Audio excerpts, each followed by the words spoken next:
अच्छे बच्चे की डेफिनेशन क्या है, क्योंकि मैं आपसे ये इसलिए क्वेश्चन कर रहा हूँ कि मैक्सिमम स्टूडेंट फॉलोइंग यू। देखिए सर, जो अच्छा बच्चा है उसकी कोई डेफिनेशन नहीं होती है। अच्छा बच्चा सिर्फ 3 चीज से देखा जाता है। तो यहाँ पे मुझे लगता है फोकस, डिसिप्लिन बहुत कमी है जो आज के इंजीनियर्स में है। या तो वो डरता है या वो पहले से ही सिस्टम, उसका फाउंडेशन बिगड़ा हुआ है, इसलिए जो अच्छा बच्चा है वही निकल के जा रहा है। जैसे होंडा है, वो 3-4 लोगों से बात करेगा ना कि तो मेरा टायर ये बना देना, लेकिन बेस्ट बनना चाहिए, मेरी गाड़ी बढ़िया चले।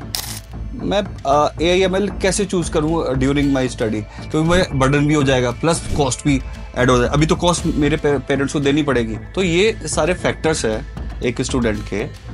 तो वो आप बताइए सर। आप 2025 में ये सोच रहे हैं कि मैं बीटेक CSE करूं और AI में करूंगा, या मुझे नहीं करना AI? आप मेरे पे क्यों फोर्स कर रहे हो? मैं तो अपना कोर करूंगा। 4 साल टेक्नोलॉजी चेंज हो जाएगी तो दोबारा पढ़नी है फिर तो। लेकिन 4 साल बाद जब बच्चा पहुंचेगा तो उसे स्टार्ट तो करना पड़ेगा फाउंडेशन से। हाँ, जिसमें के और हम आ गए पिवट पॉइंट के एक और नए एपिसोड के साथ।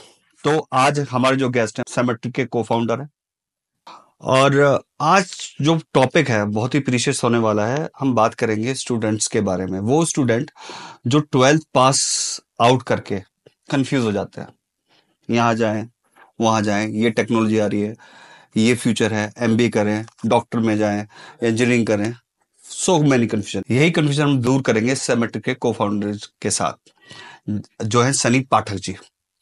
एंड हम बात करेंगे कि ये टॉपिक जरूरी क्यों है। अगर आप एक बिजनेस ओनर हैं तो आप पेन समझ सकते हैं कि हमें फ्यूचर में बहुत सारे प्रोडक्ट को डेवलप करना है, हमें एक राइट मैन पावर चाहिए। राइट मैन पावर कौन होते हैं? हमारे स्टूडेंट ही। इसलिए बोला जाता है कि एक देश की तरक्की के लिए स्टूडेंट का योगदान बहुत जरूरी है। प्लस स्टूडेंट को जो डेवलप करने वाली ऑर्गेनाइजेशंस हैं वो प्रीशियस है। सेमेट्रिक उनमें से एक है। उनमें से एक क्यों है? क्योंकि वो यूनिवर्सिटी को कोलैबोरेट करके उनको एम्पावर कर रहे हैं। तो यूनिवर्सिटी अपने में एक विद्या का मंदिर, जैसे मैंने पहले भी बोला था, वो होता है। लेकिन आज की डेट में यूनिवर्सिटी को भी थर्ड पार्टी सपोर्ट की जरूरत पड़ रही है। क्यों पड़ रही है? तो उसके बारे में चर्चा करेंगे। तो ये पॉडकास्ट मेजर सेगमेंट के लिए होने वाला है, स्टूडेंट्स के लिए जो 12th से पास आउट होके कंफ्यूज है। सेकंड, यूनिवर्सिटी अपने आप को अपग्रेड कैसे करे, एडटेक प्लेटफॉर्म को कैसे क्लब करे, सेमेट्रिक्स में क्या नया कर रहा है।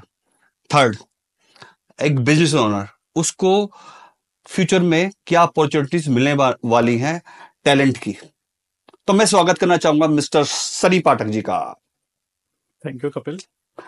सनी जी, कैसे हैं आप? बढ़िया।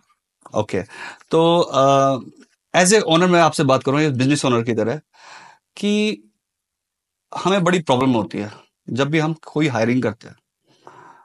तो आपने सुना भी होगा, सर्वे भी चल रहे हैं, जो जेनजी है, जो स्टूडेंट्स हैं हमारे, वो आज की डेट में इतने रिलायबल नहीं है। Either they are facing some issues. ये बात मैं इसलिए कर रहा हूं आपसे क्योंकि आपको बहुत सारे बच्चे फॉलो करते हैं, बहुत सारे स्टूडेंट्स आपको फोकस कर रहे हैं, क्योंकि आप बच्चों का फ्यूचर बिल्ड कर रहे हैं। आप 40 यूनिवर्सिटी के साथ कनेक्टेड हैं। यूनिवर्सिटी को तो एम्पावर कर ही रहे हैं, लेकिन साथ के साथ आप बच्चों को फ्यूचर बिल्ड कर रहे हैं। तो मुझे ये जानना है कि हमारे बच्चे जो हमारे लिए टैलेंट है एज ए बिजनेस ओनर, वो हमें सपोर्ट नहीं कर पा रहे हैं। हमें उनको बिल्ड करना होता है। आप जनरली देखिए कि हम एक एज ए कॉर्पोरेट में GTE पोजीशन क्रिएट करते हैं, ग्रेजुएट ट्रेनिंग इंजीनियर। क्यों करते हैं? क्योंकि हम उन पे इन्वेस्ट करते हैं। वो जॉब नहीं कर रहे होते हैं, हम उनको 3 साल कड़ी मेहनत के बाद उनको इंजीनियर बनाते हैं। और अगर मैं आप पे एक इल्जाम लगाऊं तो वो सच होगा। आप जितने भी एजुकेशन ऑर्गेनाइजेशन में है, आइदर यूनिवर्सिटी है या थर्ड पार्टी है, वो आप बच्चों को ढंग से डेवलप नहीं कर पा रहे हैं। हमें चाहिए राइट टैलेंट, तभी हम भारत को ग्रो कर सकते हैं।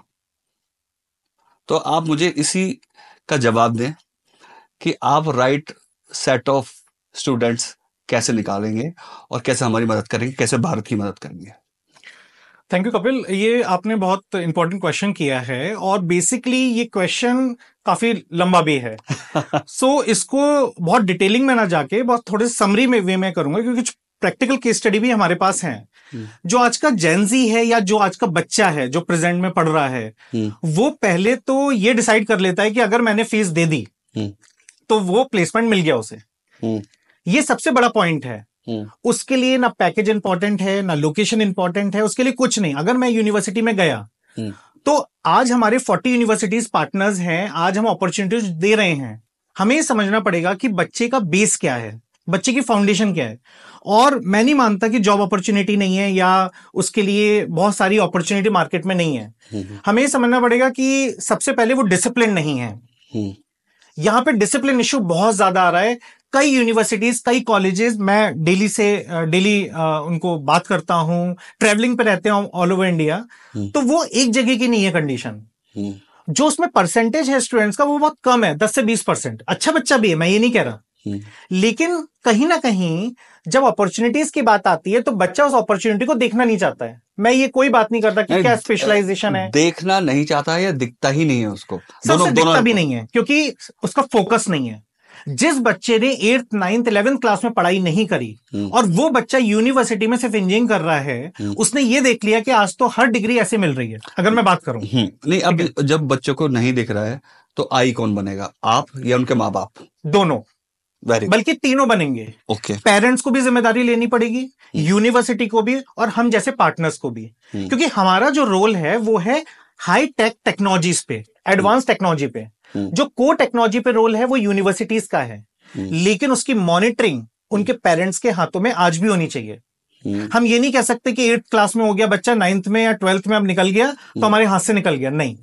इंजीनियरिंग 4 साल की है, 4 साल में भी वो फाइनल ईयर तक ये डिसाइड नहीं कर पाता है। बल्कि मैं तो आपको कई केस बताऊं कि कई बच्चे ऑफर उठा के ये बोल देते हैं कि मुझे यहां से 10 किलोमीटर दूर जॉब करने नहीं जाना।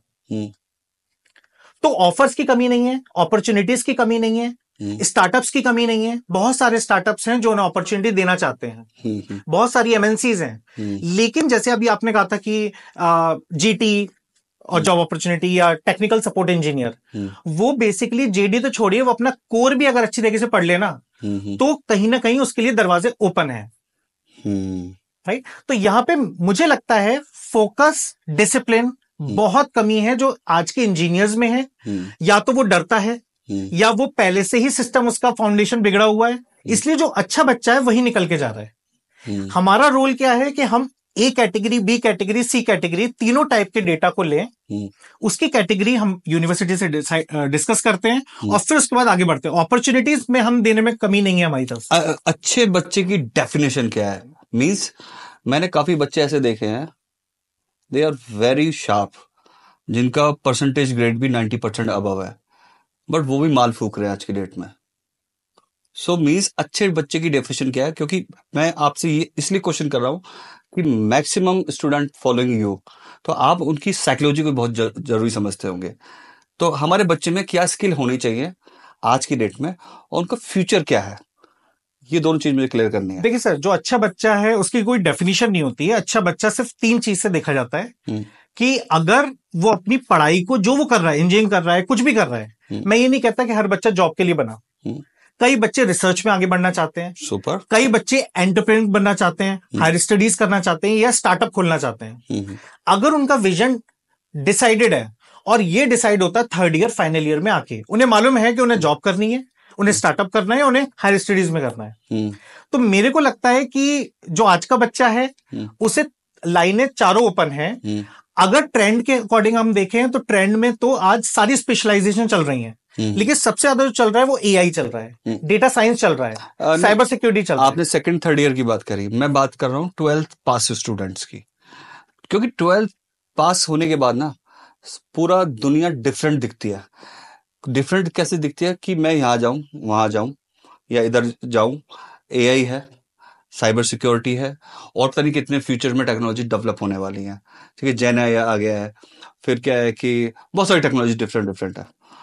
तो एक बच्चा बेचारा जो कंफ्यूज है, उसको उसकी गाइडलाइन क्या है, वो कैसे आगे बढ़े, उनके माँ बाप को भी नहीं पता है क्योंकि माँ बाप is not a right mentor. Mentor should be, मेरे हिसाब से बच्चों को उनसे लेने चाहिए जो उस फील्ड में एक्सपर्ट हैं, जो उस फील्ड से गुजर चुके हैं, उसके पॉजिटिव नेगेटिव आउटकम वो जानते हैं।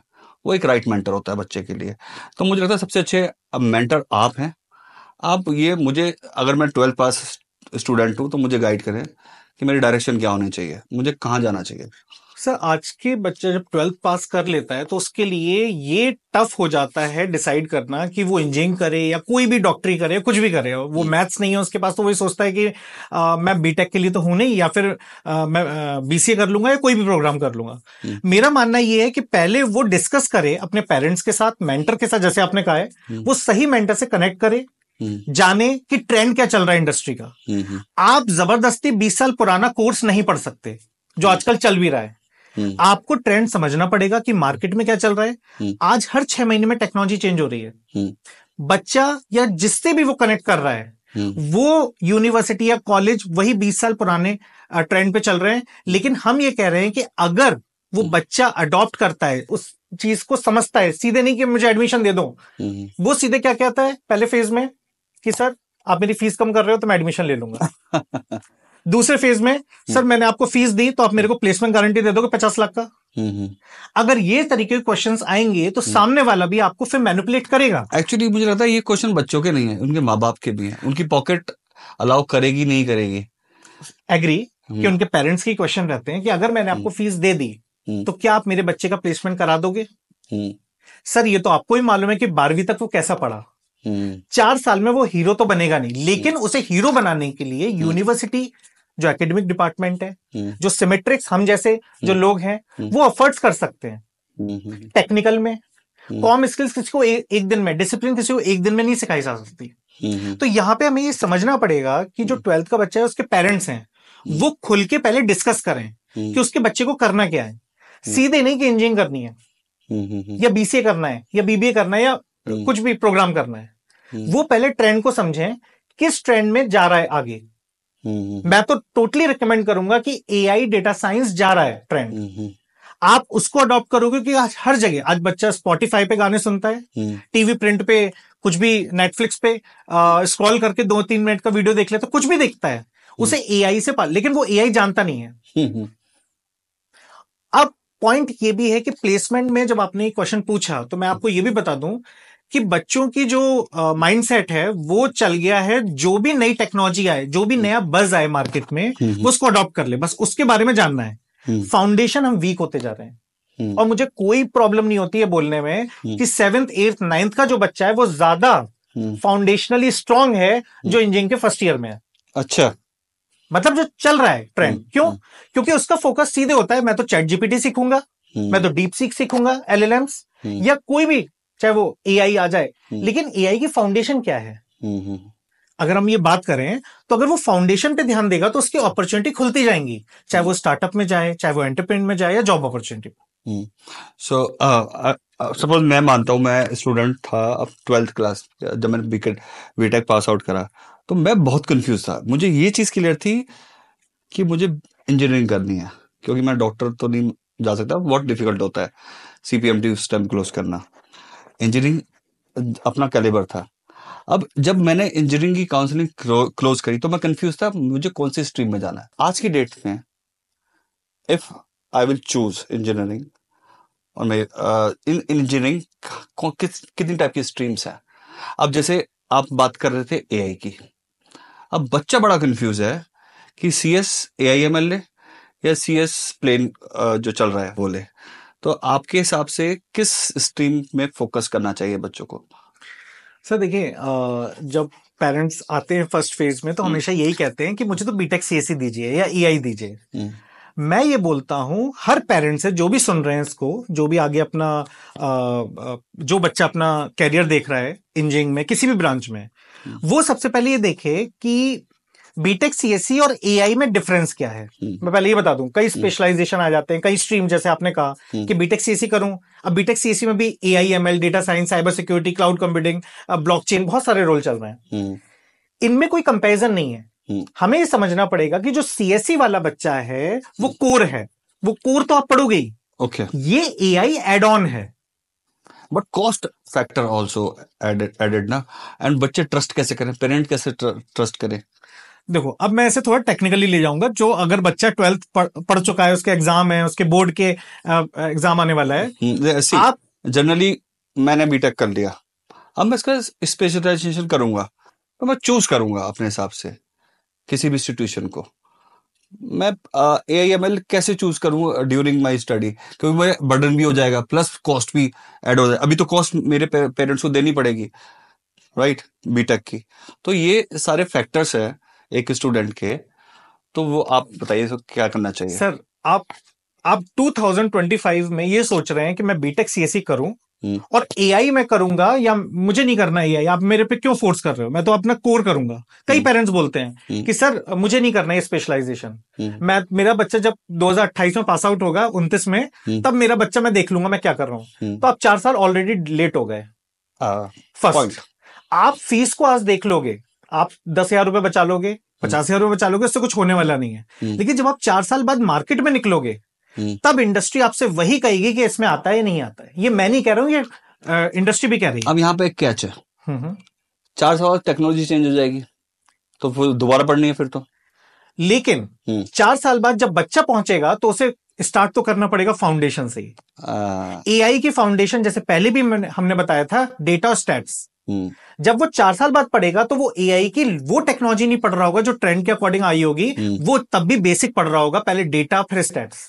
हमारे यहां सबसे पहले यही बताया जाता है कि फर्स्ट सेमेस्टर से जब आप चल रहे हो पूरे 4 साल, तो आपकी फाउंडेशन से लेके, फिर देखिए टेक्नोलॉजी तो जो चेंज होंगी ट्रेंड के अकॉर्डिंग, वो आपके फाइनल ईयर में चेंज होती है, थर्ड ईयर में चेंज होती है, एग्री, जब बच्चा आता है। लेकिन आप अपनी फाउंडेशन को नहीं छोड़ सकते, और यही पेरेंट्स समझने में थोड़ा सा कंफ्यूज हो जाते हैं।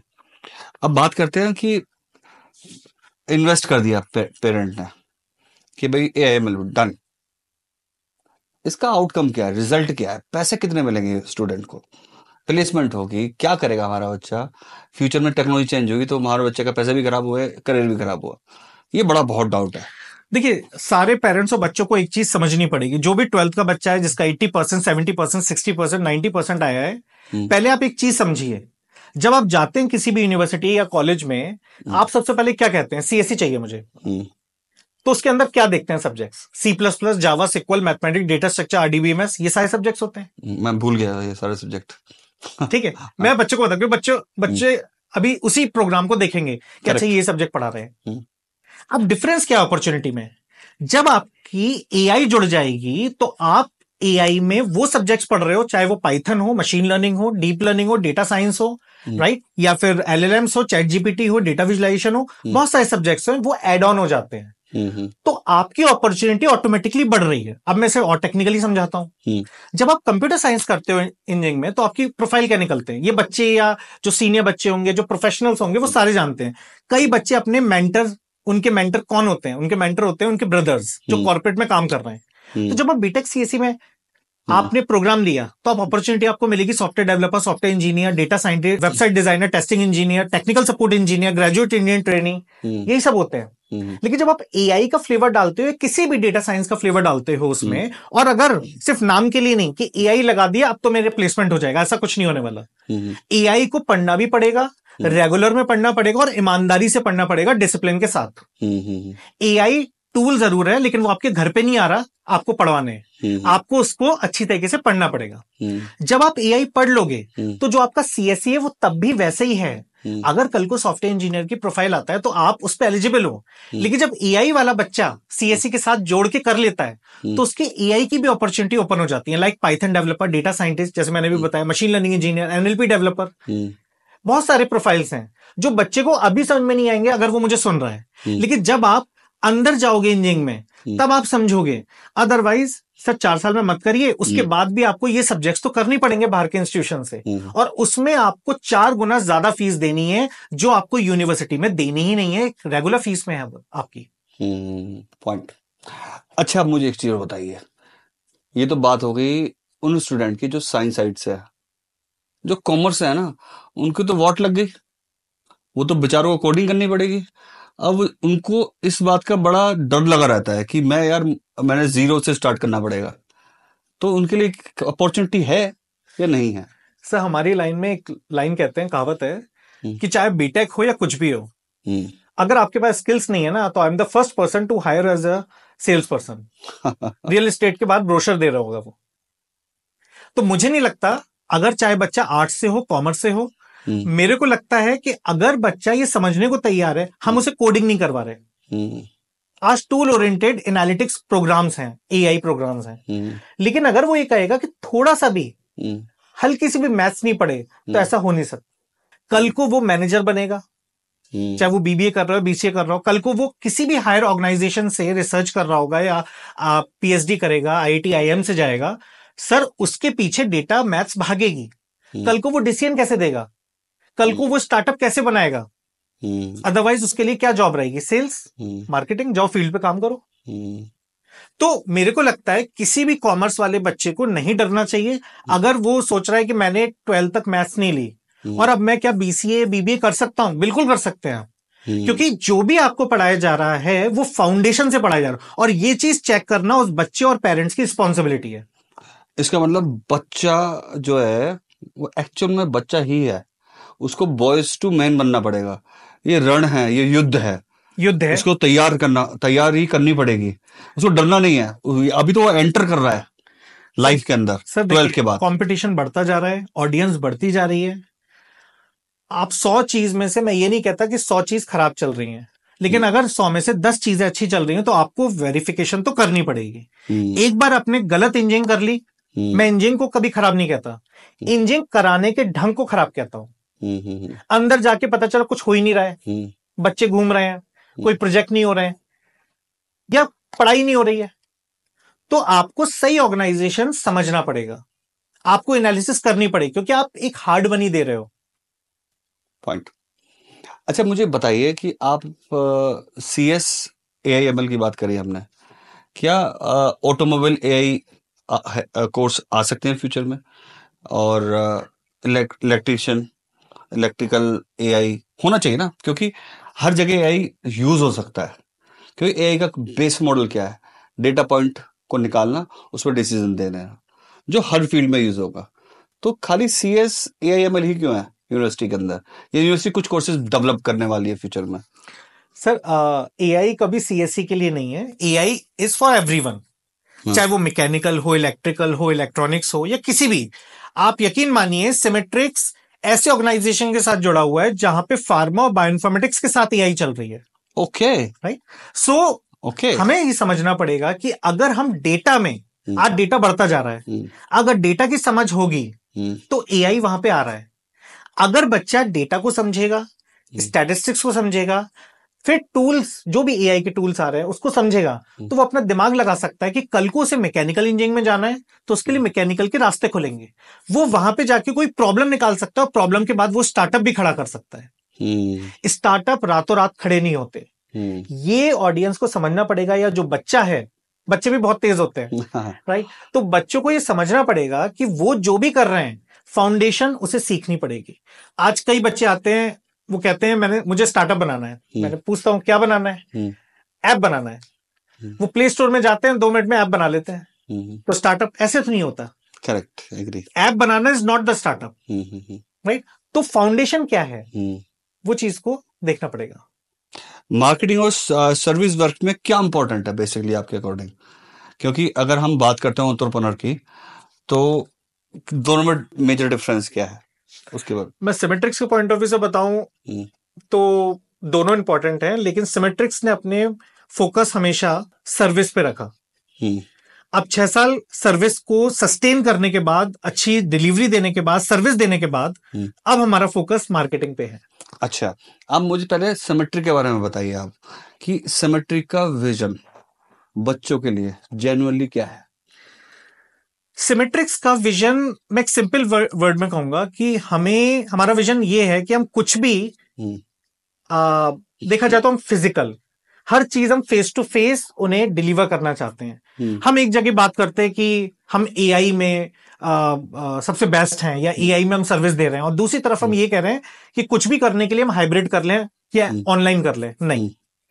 तो अगर बच्चे को हम किस बच्चे को टारगेट कर रहे हैं? हम उस बच्चे को टारगेट कर रहे हैं जो सीखना चाहता है। जिसका 12th में आईआईटी में नहीं हुआ, ओके, राइट, एनआईटी में नहीं हुआ, ठीक है, इसका मतलब रास्ते तो बंद नहीं हुए। सिमेट्रिक्स उनके लिए आ रहा है, लेकिन फेस टू फेस ही हमारा विजन है कि हम जो भी अपनी सर्विस दे रहे हैं वो फिजिकल दें, ना कि ऑनलाइन।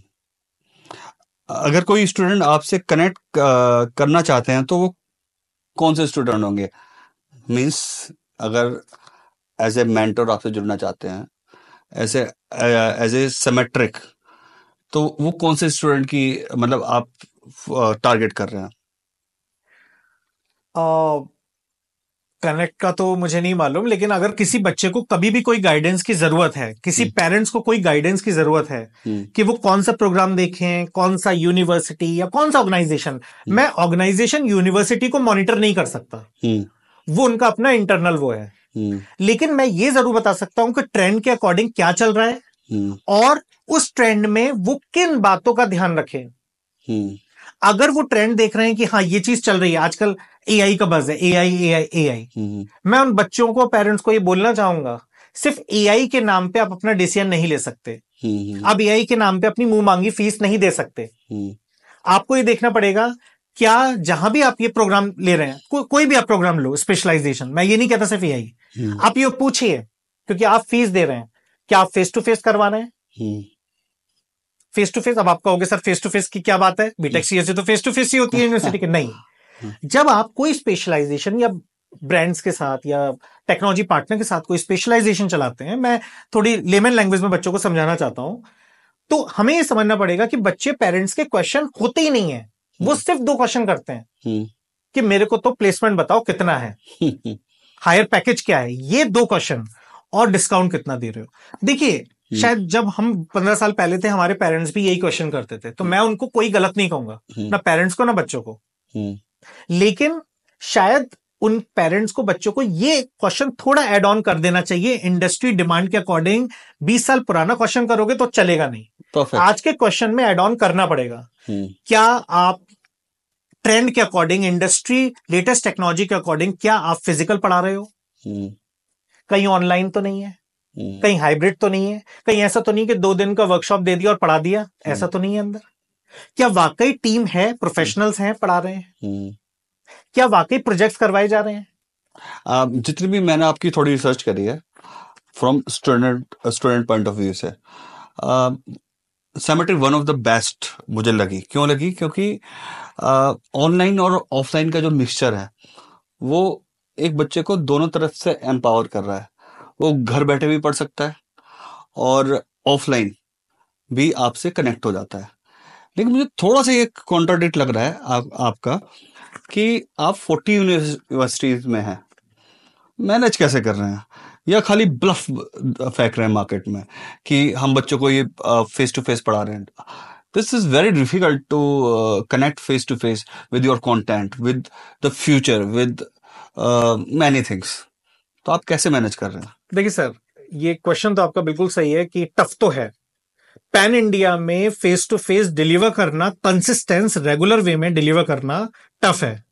लेकिन कुछ ऐसे मॉडल्स हमने चैलेंजेस को सॉल्व किया है लास्ट 6 इयर्स में और करते जा रहे हैं, जिससे और स्मूथ ट्रांजिशन हो रहे हैं और स्मूथ क्लासेस रेगुलर वे में हो रही हैं, बिना एक क्लास मिस हुए। मैं आपको ये भी बता दूं कि एक भी क्लास मिस नहीं होती है, हम इतनी मॉनिटरिंग स्ट्रांग रख रहे हैं। लेकिन अगर आप कोई प्रोग्राम, कोई विजन के साथ चल रहे हो तो आपको उसमें बिल्कुल ट्रांसपेरेंट तरीके से चलना पड़ेगा।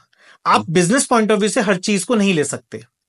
जब हमने ये विजन स्टार्ट किया तो हमारा ये फोकस हमेशा से रहा है कि एआई पढ़ा रहे हैं, एआई सबसे ज्यादा लेटेस्ट, एआई चलता है डेटा। मैं बार बार डेटा का नाम क्यों लेता हूं? क्योंकि जिस चीज पे सारी दुनिया चल रही है उसको मैं ऑनलाइन करवा दूं कुछ वीडियोस दिखा के, मेरे को ये चीजें समझ में नहीं आती।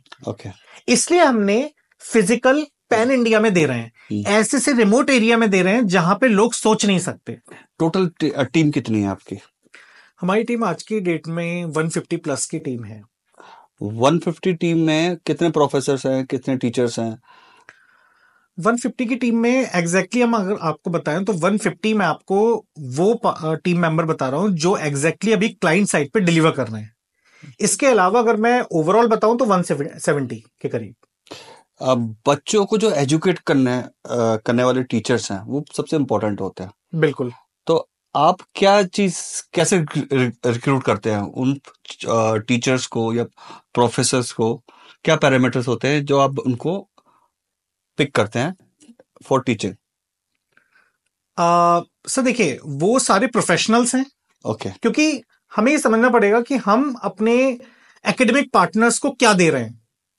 अगर मैं बगल में से किसी भी फैकल्टी को हायर करके पीएचडी, मैं ये नहीं कहता कि वो अलग हैं या हम अलग हैं, नहीं, वो अपने कोर में अपने एक्सपर्ट हैं। लेकिन हमें समझना पड़ेगा कि हम किस चीज के लिए जाने जा रहे हैं। एआई, हम किस चीज में काम कर रहे हैं, किस टेक्नोलॉजी में काम कर रहे हैं। तो मुझे उन बच्चों को और उन यूनिवर्सिटी को वही टेक्नोलॉजी का एक्सपर्ट देना पड़ेगा। ओके। फर्स्ट। सेकंड, जो हमारा हायरिंग प्रोसेस है वो हम प्रोफेशनल्स को ही हायर करते हैं, उनका बैकग्राउंड पीएचडी नहीं होगा। ओके। राइट। क्योंकि अगर मैंने सेम उसमें वो भी फैकल्टी पढ़ा रही, मैं भी फैकल्टी दे दूं, वो फैकल्टी जो कोर पढ़ा रहे हैं मैं फैकल्टी दे दूं और वो भी एआई पढ़ा रहे हैं, तो उससे मुझे नहीं लगता कि हम प्रैक्टिकल या प्रोजेक्ट्स करवा पाएंगे। यही चीज मैं सोच रहा था। एक यूनिवर्सिटी में एंटर करना किसी भी ऑर्गेनाइजेशन को बहुत डिफिकल्ट होता है। आप ऐसा क्या ब्लफ दे रहे हैं कि यूनिवर्सिटी आपको टाइप कर रही है, आपको इनवाइट कर रही है? नहीं, ऐसा ब्लफ तो नहीं वर्ड मैं एग्री करूंगा, क्योंकि हमारे 3 मेजर पॉइंट्स हैं जो हमने मेहनत करी। जब हम इस फील्ड में आ रहे थे तो हमने ग्राउंड रियलिटी में वो प्रॉब्लम समझी जहां पे बच्चे से पहले यूनिवर्सिटी सफर कर रही है। ओके। राइट, जो कोई बताना नहीं चाहता। और दूसरे, हमने ये देखा कि भाई एमओयू 1 दिन में भी हो जाते हैं, 10 दिन में भी हो जाते हैं, और कई महीनों में तो 10 महीने लग जाते हैं। हमारे जितने भी पार्टनर्स ने हमें चांस दिया या हम पे ट्रस्ट किया, उन्होंने 2 चीज जरूर देखी। एक, हमारी कंटेंट की पावर, और एक डिलीवरेबल। देखिए, हम डिलीवरी देते हैं, फेस टू फेस सेशन दे रहे हैं, सब कुछ ठीक है। इश्यूज आते हैं, मैं इश्यूज से मना नहीं करता। जब आप काम करते हो तो इश्यूज तो आएंगे, लेकिन उसको सस्टेन रखना और अपने क्लाइंट्स के साथ शोल्डर टू शोल्डर मीट करना और उनकी प्रॉब्लम को सॉल्व करना। ऐसा नहीं कि एक प्रॉब्लम है और वो चलती जा रही है, नहीं। तो हम जानते हैं कि हम पैन इंडिया में क्या दे रहे हैं, हम फेस टू फेस दे रहे हैं, क्योंकि उसमें कहीं ना कहीं बच्चा भी कनेक्ट है। हम बच्चे के फ्यूचर के साथ नहीं खेल सकते। बच्चे के फ्यूचर के साथ खेल रहे हैं, इसका मतलब हम अपना रिस्पॉन्सिबिलिटी शो नहीं कर रहे। मैं चाहूं तो ऑनलाइन पढ़ा दूं, कितनी देर लगेगी मुझे हेड ऑफिस से, लेकिन मैं वहां जाके क्यों पढ़ा रहा हूं, वहां पे अपनी टीम मेंबर को क्यों भेज रहा हूं? ये बहुत बड़ा पॉइंट है। तो हमारा एक विजन है जो हम यूनिवर्सिटी को उनकी प्रॉब्लम सॉल्व कर रहे हैं, बच्चे की प्रॉब्लम सॉल्व कर रहे हैं। एज ए यूनिवर्सिटी में आपसे बात करूंगा, क्या फ्यूचर में यूनिवर्सिटी के जो टीचर्स हैं या प्रोफेसर्स हैं उनकी जॉब को खतरा है आपसे? नंबर 1। नंबर 2, यूनिवर्सिटी क्या अपने प्रोफेसर को अपग्रेड नहीं कर सकती है? क्यों नहीं कर रही है? वो आपकी जरूरत कहां पे पड़ रही है? पेन पॉइंट में आपको मैं समझ सकता हूं, बट क्या एक्चुअल में वो सच में पेन पॉइंट है यूनिवर्सिटी का, या वो फ्यूचर में खुद स्टार्ट कर सकती है अपने टीचर को अपग्रेड करके?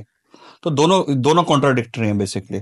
देखिए, ना हम किसी को रिप्लेसमेंट कर रहे हैं, ना हम यूनिवर्सिटी का रिप्लेस कर रहे हैं, यूनिवर्सिटी के वो उसमें है, ना हम किसी फैकल्टी के रिप्लेसमेंट कर रहे हैं। हमें चीज समझनी पड़ेगी। फॉर एग्जाम्पल, मैं केस स्टडी लेता हूं छोटी सी।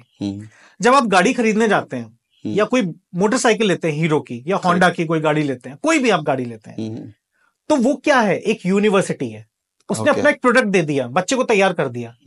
लेकिन बच्चे को जो चीज की जरूरत है इंडस्ट्री रिक्वायरमेंट के अकॉर्डिंग, तो वो सब तरीके से, जैसे होंडा है, वो 3-4 लोगों से बात करेगा ना कि तो मेरा टायर ये बना देना, लेकिन बेस्ट बनना चाहिए, मेरी गाड़ी बढ़िया चले। आप समझो। तो मैं कभी भी ये चीज पे एग्री नहीं करूंगा कि फैकल्टी को कोई डर है हमसे, नहीं। 40 यूनिवर्सिटी साथ चल रहे हैं और हम एकेडमिक को सपोर्ट करते हैं, एकेडमिक हमें सपोर्ट करता है। अगर हम कोई हमसे ये कहेगा कि आप फॉर एग्जांपल जावा करवा दो, डेटा स्ट्रक्चर, तो मना कर देंगे, नो, वो उनका पार्ट है।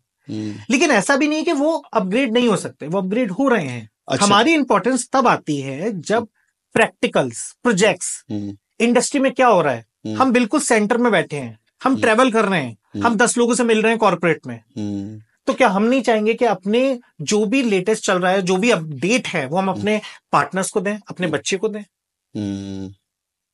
अच्छा, इसको ऐसे भी बोल सकते हैं फिर कि यूनिवर्सिटी एक बेस मॉडल रन कर रही है। सपोज आपने गाड़ी की बात करी, अभी रिसेंटली मैंने गाड़ी ली है, तो मेरे दिमाग में गाड़ी का प्रोजेक्शन आया।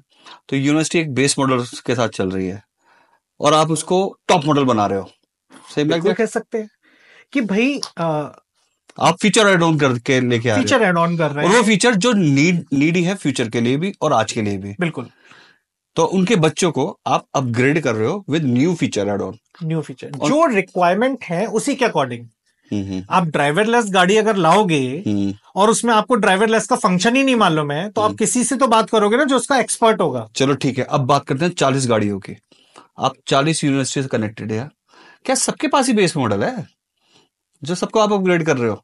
किसी के पास तो होगा टॉप मॉडल। सो ऐसा है कि जो 40 यूनिवर्सिटीज में जो भी हमारा प्रोग्राम चल रहा है, टॉप मॉडल बेस मॉडल की कोई बात नहीं होती। बेस मॉडल एवरग्रीन है, बेस मॉडल की कभी कोई जगह नहीं ले सकता। लेकिन बेस मॉडल इतना बड़ा है कि जो हमारे जो पार्टनर्स हैं वो उसमें पहले फाउंडेशन स्ट्रांग बनाने, क्योंकि वही नीड है इंडस्ट्री में।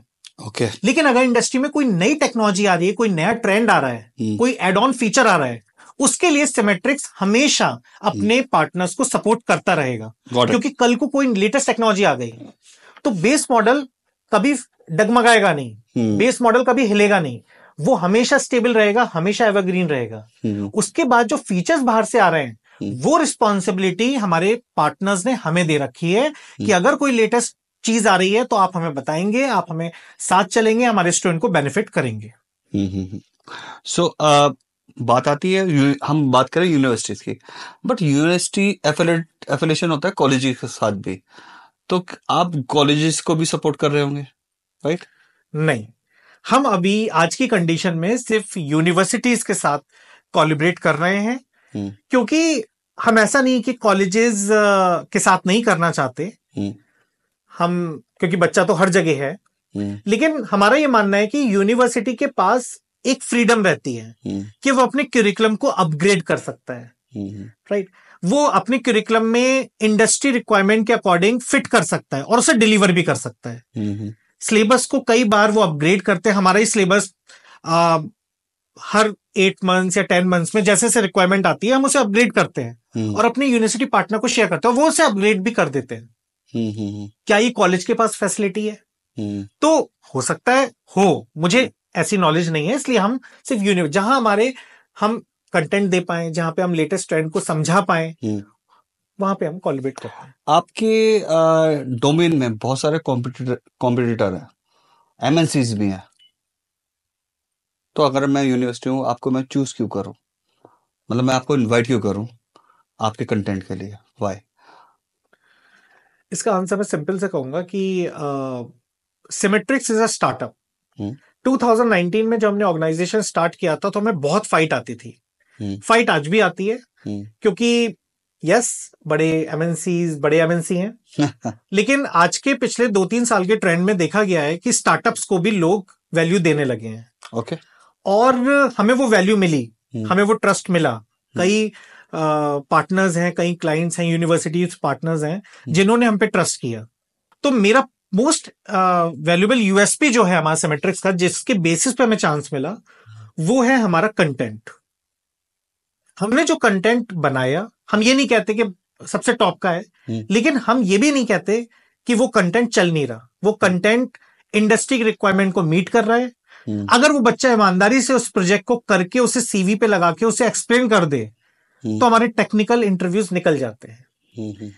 तो मेरा ये मानना है, दूसरा यूएसपी हमारा है फेस टू फेस। हम कभी भी ऑनलाइन में नहीं आए, हम कभी भी हाइब्रिड में नहीं आए, हमने कभी भी ऐसा नहीं किया कि 10 दिन में हमने पूरा सेमेस्टर कंप्लीट कर दिया, नहीं। तो ये हमारे 2 मेजर पॉइंट है। और तीसरा, हमारा सर्विस पे फोकस रहा है हमेशा। जैसे मैंने पहले भी कहा, इश्यूज आते हैं, लेकिन उन इश्यूज को रिजॉल्व करने के लिए हमारी जो टीम्स हैं वो भी अवेलेबल है और हम लोग खुद भी इन्वॉल्वमेंट रखते हैं। तो जो आपके एमएनसीज हैं, आपने किसी भी एमएनसी को रिप्लेस किया है आज तक? इसमें मैं कोई कमेंट नहीं दूंगा। ये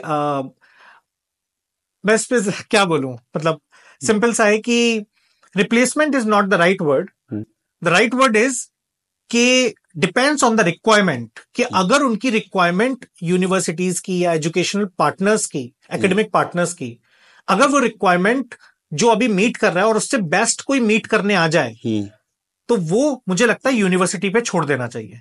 नहीं, एक्चुअली क्या है, for my point of view, कोई भी प्रॉब्लम या तो हम सॉल्व कर रहे हो या किसी भी एग्जिस्टिंग बड़े ब्रांड्स या एमएनसी की गैप को हम सॉल्व कर रहे हो, तो वहां पे एक स्पेस क्रिएट होता है, दैट इज। तो मुझे लगता है कि आपने एमएनसी की ऐसी कोई प्रॉब्लम को सॉल्व करा होगा जो यूनिवर्सिटी की प्रॉब्लम को सॉल्व नहीं कर पा रहे होंगे वो। यस, मैं आपको there is a gap something, बहुत सारे गैप्स वही मैं जानना चाह रहा हूँ।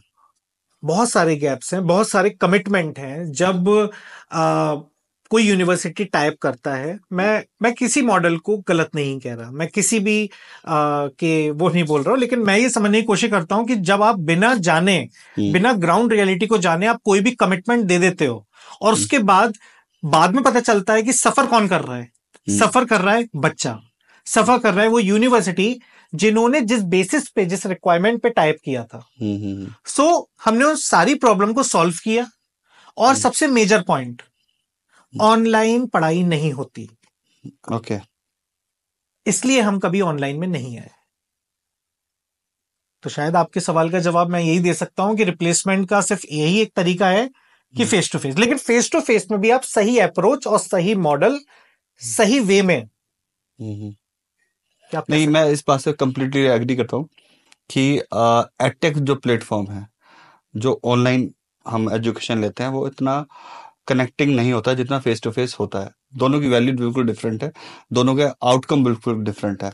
ये चीज हम इंडिया ने फील भी करी है, क्योंकि बायजूस जैसी बड़ी बड़ी ऑर्गेनाइजेशन एकदम से डाउन हुई है। बिल्कुल, मे बी शायद वो वैल्यूएशन का गेम खेल रहे थे, बट अगर वो एक्चुअल में वैल्यू डिलीवर कर रहे होते तो वो आज भी हिट होते। बिल्कुल। देखिए, मैं यहाँ पे ये भी चीज बता दूं कि ऑनलाइन और ऑफलाइन में सिंपल सा, आप किसी से भी पूछेंगे, मेरे से नहीं पूछेंगे, अगर आप किसी भी एक प्रोफेसर जो ग्राउंड रियलिटी पे एचओडी वर्क कर रहे हैं, आप उनसे ही पूछोगे तो वो भी कहेंगे फिजिकल की कोई जगह नहीं ले सकता।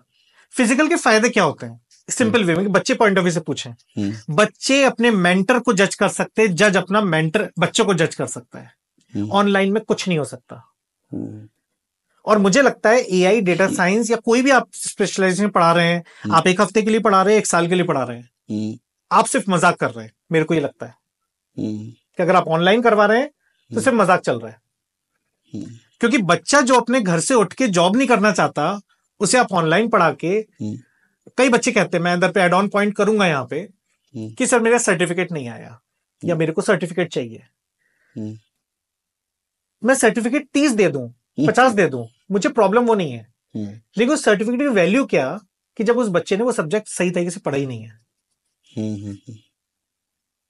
तो वो चीज फिजिकली निकल सकती है। फिजिकल पता लगता है मेंटर को कि मैं ये वाला बच्चा कैसा है। सो मुझे लगता है कि almost I have finish my all the queries. तो हम इस पॉडकास्ट के नेक्स्ट पड़ाव पे चलते हैं, rapid fire round. Sure. So छोटे से चटपटे क्वेश्चन मैं आपसे पूछूंगा, और are you ready for it? बिल्कुल। Okay, so if you are the education minister, तो क्या बदलाव करना पसंद करेंगे इंडिया की एजुकेशन सिस्टम में? एजुकेशन सिस्टम में सबसे पहले तो देखिए, ऐसा तो क्या बोलूं, लेकिन सिंपल है, मेन है डिसिप्लिन। जो बच्चों में जो आज का फोकस और कंसंट्रेशन बिगड़ गया है, हमें, मतलब मुझे लगता है कि पेरेंट्स को बहुत फोकस करना चाहिए। मैं नहीं कहता यूनिवर्सिटी या सिस्टम की गलती है, सिस्टम तो अपनी पढ़ाई करवाता रहेगा, ठीक है, बच्चे आएंगे, एडमिशन लेंगे, पढ़ के निकल जाएंगे, डिग्री लेंगे, पास आउट होंगे, प्लेसमेंट हो या नहीं हो, एट द लास्ट दोष यूनिवर्सिटी को दिया जाता है, तो या सिस्टम को दिया जाता है। मुझे लगता है कि अगर बच्चे का कंसंट्रेशन सही रहे तो वो एनालाइज कर पाएगा, वो सिस्टम को बता पाएगा कि आप में ये प्रॉब्लम चल रही है। अभी मुझे नहीं लगता कि 50% बच्चा अभी उस कैपेबल है कि वो सिस्टम की प्रॉब्लम बता पाए कि सिस्टम में क्या प्रॉब्लम है।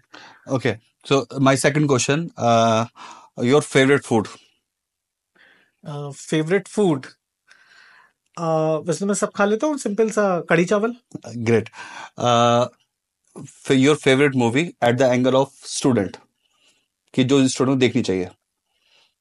मैं तो मूवीज में ज्यादा देखता नहीं हूँ, ओके, और ऐसी फिर कोई movie, any 3 idiots. 3 Idiots, very good movie. Favourite book for the student? Favourite book, वो अपनी बुक पढ़ ले वही बहुत है। ओके. एंड यूनिवर्सिटी के कुछ गैप्स आप जानते होंगे, ऐसे 3 मेजर गैप्स जो आप उनको रिकमेंड करना चाहेंगे कि यूनिवर्सिटी को ये चीज फॉलो करना चाहिए. 3 मेजर गैप्स फॉर यूनिवर्सिटी. मेरे अकॉर्डिंग मुझे सबसे पहला गैप जो नजर आता है वो है, और ये मैं पैन इंडिया लेवल पे बोल रहा हूँ, मैं किसी एक पर्टिकुलर टीयर को टारगेट नहीं कर रहा, मुझे लगता है रिसर्च की बहुत कमी है। और मैं किसी को पॉइंट आउट नहीं करूंगा, बट ये भी कहूंगा कि अगर रिसर्च हो भी रही है तो सही तरीके से नहीं हो रही, जो भी थोड़ी बहुत हो रही है। रिसर्च तो कौन से सेक्टर की? एजुकेशन में जो एक तरीके से, क्योंकि देखिए एजुकेशन सेक्टर ही है जहां से सारी चीज डेवलप होती है। कोई ऐसा तो नहीं कोई बाहर बैठा हो, पहले वो एजुकेशन सेक्टर को फिल्टर बना के ही निकलता है। ओके, सेकंड मेरे को लगता है क्यूरिकुलम बहुत इंपॉर्टेंट है। मैं एक एग्जांपल दूंगा, हम अभी बहुत देर से बीटेक या बीसीए टेक्निकल की बात कर रहे हैं, हम बीबीए की भी बात अगर करें तो बीबीए में भी अंदर ऐसी ऐसी चीजें हैं जो बाहर कॉर्पोरेट में कुछ अलग ही चल रहा है, लेकिन वो लिंक है उस करिकुलम से रिलेटेड। सुपर. और वो करिकुलम मुझे लगता है हम लोग दे रहे हैं, हम समझ पा रहे हैं वो चीज। ग्रेट. और तीसरा सबसे इंपॉर्टेंट जो मैं हर पेरेंट्स बच्चे से और यूनिवर्सिटी और हम सब उसके रिस्पॉन्सिबल है कि वो बच्चा डिसिप्लिन रहे। वो बच्चा बस 3 चीजों के लिए माने कि अगर उसे चाहे जॉब करनी हो, कुछ भी करना हो, वो अपना डेडिकेशन दिखाए, कोई दिक्कत नहीं है। लेकिन मेरे ख्याल से अगर वो डिसिप्लिन है थ्रू आउट 4 इयर्स, वो खेले कूदे सब कुछ करे, कोई दिक्कत नहीं है, लेकिन वो एटलीस्ट उस चीज की वैल्यू करे जो उसे यूनिवर्सिटी दे रही है। So my last question for the parents, कि पेरेंट्स क्या मिस्टेक्स कर रहे हैं अपने बच्चों को डेवलप करने के लिए? ऐसे 3 मेजर क्राइटेरिया जो बच्चे को अपग्रेड करने में हेल्प करें. 3 mistakes by the parents is doing currently. जो पेरेंट्स अपने बच्चे के लिए 12th के बाद एजुकेशन देख रहे हैं, कैरियर देख रहे हैं, वो सबसे पहले ये देखें उनका बेस क्या है, और वो अपनी पूरी स्ट्रीम देखें, भाई 9, 10, 11 में कैसा था बच्चा, ठीक है ना। और आप उसको बिना जाने किसी भी फील्ड में धकेल दो। मैं तो साफ कहूंगा कि भाई उसका 40% है तो बन जाओ इंजीनियर।